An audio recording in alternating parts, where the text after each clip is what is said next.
जय हिंद दोस्तों, वंदे मातरम। देश भर में उच्च शिक्षा के क्षेत्र में एक नया विवाद गरमाया हुआ है। यूनिवर्सिटी ग्रांट्स कमीशन यानी कि यूजीसी के द्वारा हाल ही में अधिसूचित promotion of equity in higher education institutions regulations 2026 पर सवाल उठ खड़े हो रहे हैं।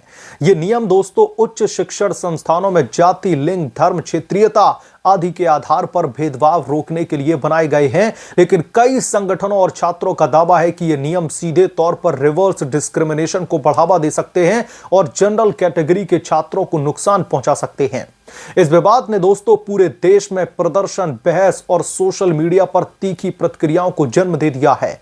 अब इस मामले ने सुप्रीम कोर्ट का रुख किया है और सुप्रीम कोर्ट में आज इस बाबत chief justice of India CJI Suryakant की तरफ से एक अहम और बड़ी टिप्पणी की गई है। दरअसल सीजेआई सूर्यकांत की अगुवाई वाली बेंच ने एक याचिका पर सुनवाई के लिए सहमति जताई है और याचिकाकर्ता एडवोकेट विनीत जिंदल ने इन नए नियमों को सुप्रीम कोर्ट में चुनौती दी है। सीजेआई सूर्यकांत ने याचिका को तत्काल लिस्ट करने की मांग पर कहा है कि हम जानते हैं कि इस मामले में क्या हो रहा है, हम सुनिश्चित करेंगे कि इस बाबत कमियां दूर कर ली जाएं और बहुत जल्द हम इसे लिस्ट भी करेंगे। दोस्तों, यह टिप्पणी बेहद महत्वपूर्ण है क्योंकि इससे लगता है कि सुप्रीम कोर्ट और खास तौर पर chief justice of India CJI Suryakant इस मुद्दे की गंभीरता से वाकिफ हैं।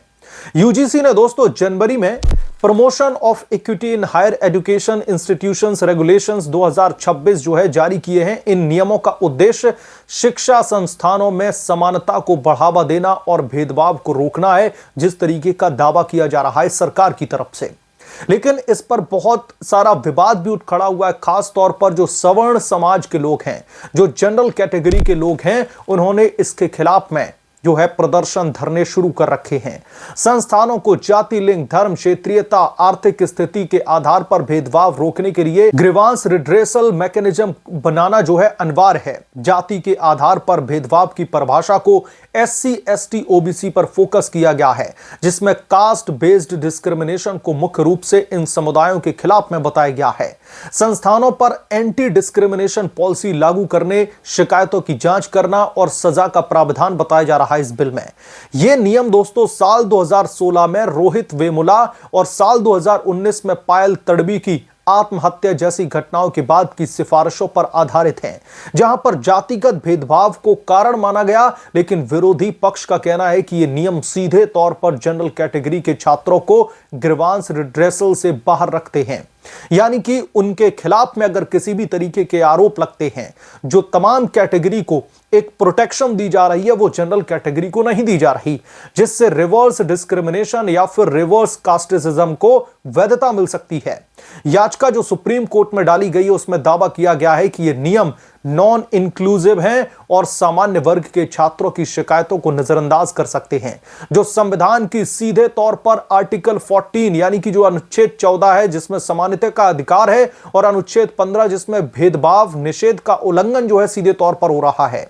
देश भर में विरोध तेज हो गए हैं। छात्र संगठन, शिक्षाविद और कुछ राजनीतिक दल इसे विभाजनकारी बता रहे हैं। दिल्ली, मुंबई, बेंगलोर सहित कई शहरों में इसके खिलाफ में प्रदर्शन किए जा रहे हैं।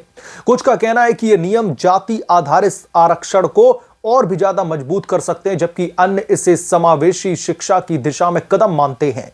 याचिकाकर्ता एडवोकेट विनीत जिंदल ने सुप्रीम कोर्ट में दोस्तों याचिका दाखिल की, जिसमें यूजीसी के नियम को रिवर्स डिस्क्रिमिनेशन को वैध बनाने वाला सीधे तौर पर करार दे दिया है। याचिका में साफ तौर पर यह कहा गया है कि जाति आधारित भेदभाव की परिभाषा को सीमित करके एससी, एसटी, ओबीसी तक रखते हैं, जबकि जनरल कैटेगरी की शिकायतों पर कोई भी प्रावधान नहीं है। यानी कि जो सबसे बड़ा विवाद इस बाबत मचा हुआ है वो ये है कि इसमें सीधे सीधे जो सवर्ण समाज है, जो जनरल कैटेगरी है, उसको हाशिए पर धकेल दिया गया है। इसमें संस्थानों में डिवीजन बढ़ सकता है और जनरल छात्रों का उत्पीड़न किया जा सकता है। यह नियम दोस्तों यूजीसी के अधिकार क्षेत्र से बाहर हैं और संवैधानिक प्रावधानों का उल्लंघन करते हैं। आज chief justice of India Suryakant की बेंच ने याचिका को मेंशन किया। याचिकाकर्ताओं ने तत्काल सुनवाई की मांग की क्योंकि नियम लागू होने से हजारों छात्र प्रभावित हो सकते हैं। चीफ जस्टिस ऑफ इंडिया ने कहा कि we know what is happening, यानी कि उन्हें पता है क्या चल रहा है। उनकी लगातार इस मामले पर पैनी जो नजर है वो टिकी हुई है। इस मामले को वो लगातार ऑब्जर्व कर रहे हैं, समझने की कोशिश कर रहे हैं। उन्होंने प्रक्रियागत कमियां जो इसमें डिफेक्ट्स हैं उनको दूर करने का निर्देश दिया और याचिका को जल्द से जल्द लिस्ट करने की भी बात कही है। दोस्तों, यह पहला कदम है जब याचिका औपचारिक रूप से लिस्ट होगी और विस्तृत सुनवाई भी इस मामले पर होगी। लेकिन बड़ा सवाल यह है कि सुप्रीम कोर्ट ने पहले कई यूजीसी के नियमों पर हस्तक्षेप किया है, जैसे कि पीएचडी एडमिशन को लेकर के, वीसी की नियुक्ति को लेकर के।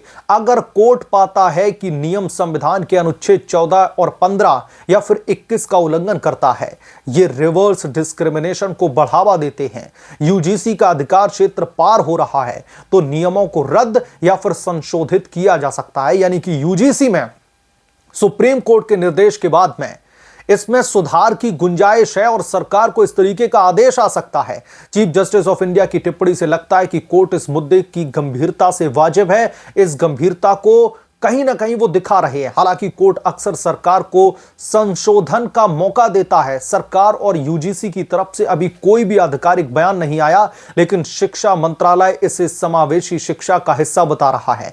अगर दोस्तों नियम रद्द हुए तो यूजीसी को एक नए नियम बनाने पड़ेंगे जो विवाद को और भी ज्यादा बढ़ा सकते हैं। लेकिन अगर इन नियमों में किसी भी तरीके की तब्दीली नहीं की जाती है, अगर किसी भी तरीके के नियम नहीं बदलते हैं, तो यकीनन तौर पर जो सवर्ण समाज है, यानी कि जो जनरल कैटेगरी है, जो सड़कों पर उतरी हुई, उन्हें सीधे तौर पर लग रहा है कि इस यूजीसी बिल जो 2026 लागू किया जा रहा है, यह सीधे तौर पर जनरल कैटेगरी को हाशिए पर धकेलने के लिए है। यह बिल एससी एसटी या फिर ओबीसी समाज को और भी ज्यादा ताकत बनाता है, लेकिन जनरल कैटेगरी को कहीं ना कहीं वीकर सेक्शन की ओर धकेल रहा है। इसीलिए कश्मीर से लेकर के कन्याकुमारी तक इन यूजीसी बिल का सवर्ण समाज जमकर के विरोध कर रहा है, सरकार को चेतावनी दे रहा है कि आप लोग सीधे सीधे सवर्ण समाज को हाशिए पर धकेल करके कहीं ना कहीं अपनों के लिए दरअसल एक राजनीतिक कठिन परिस्थिति पैदा करने की कोशिश कर रहे हैं। क्योंकि हाल ही में दोस्तों वेस्ट बंगाल में भी इलेक्शन है और 2027 के विधानसभा के चुनाव उत्तर प्रदेश में भी होने हैं। तो ऐसे में सवर्ण समाज को लेकर अगर प्रधानमंत्री नरेंद्र मोदी और खास तौर पर यह भारत सरकार जिन्होंने इस बिल को लागू करने की जो है ठानी हुई है, तो इनको बहुत बड़ा खामियाजा इसका भुगतना पड़ सकता है। कई लोग तो इसे योगी आदित्यनाथ के खिलाफ में एक षड्यंत्र भी बता रहे हैं। बहुत सारी थ्योरी सोशल मीडिया पर चल रही हैं कि योगी आदित्यनाथ को साइडलाइन करने के लिए जानबूझकर के ये बिल लेकर के आया गया, ताकि उत्तर प्रदेश में जब विधानसभा के चुनाव हो तो योगी बाबा को साइडलाइन किया जा सके। तो बहुत सारी चीजें इस बाबत निकलकर सामने आ रही हैं और जनरल कैटेगरी का एक ही विरोध है कि अगर उनका उत्पीड़न होता है, एससी एसटी या फिर ओबीसी समाज के लोग अपनी ताकतों का, उन्हें जो पावर मिल रही है, अगर उनका मिसयूज जनरल कैटेगरी के ऊपर करते हैं, तो फिर जनरल कैटेगरी को कौन बचाएगा? सवर्ण समाज के लोग कैसे अपने आप को डिफेंड करेंगे? क्योंकि सबसे बड़ी दिक्कत इस बिल में यह बताई जा रही है कि अगर कोई एससी एसटी या फिर ओबीसी समाज का कोई भी विद्यार्थी, कोई भी स्टूडेंट अगर जनरल कैटेगरी के स्टूडेंट के ऊपर किसी भी तरीके की कंप्लेंट करता है और मान लीजिए वो कंप्लेंट भी झूठी साबित होती है, वो कंप्लेंट बेबुनियाद निकलती है, उसका कोई मतलब ही नहीं था, तो उसके बावजूद भी उस एसटी और जो ओबीसी या फिर एससी समाज का जो स्टूडेंट है उसके खिलाफ में किसी भी तरीके की जो है कार्रवाई नहीं की जाएगी। यानी कि दोनों तरफ से अगर जो सबसे ज्यादा संकट में पड़ने वाला है, कठिन परिस्थितियों में पड़ने वाला है, वो है जनरल कैटेगरी का स्टूडेंट। उसके खिलाफ में शिकायत होती है, शिकायत अगर सही है तब तो उसको दंडित किया ही जाएगा और किया भी जाना चाहिए। लेकिन इन केस मान लीजिए कि किसी भी द्वेष की भावना के तहत अगर उसके खिलाफ में शिकायत रजिस्टर की जाती है और वो शिकायत बाद में फर्जी पाई जाती है, तो फिर ऐसे में भी उसका हैरेसमेंट तो जितना होना था वो हो गया। लेकिन जिन्होंने झूठी शिकायत कराई थी, उनकी झूठी शिकायत के खिलाफ में कोई भी कार्रवाई नहीं की जाएगी।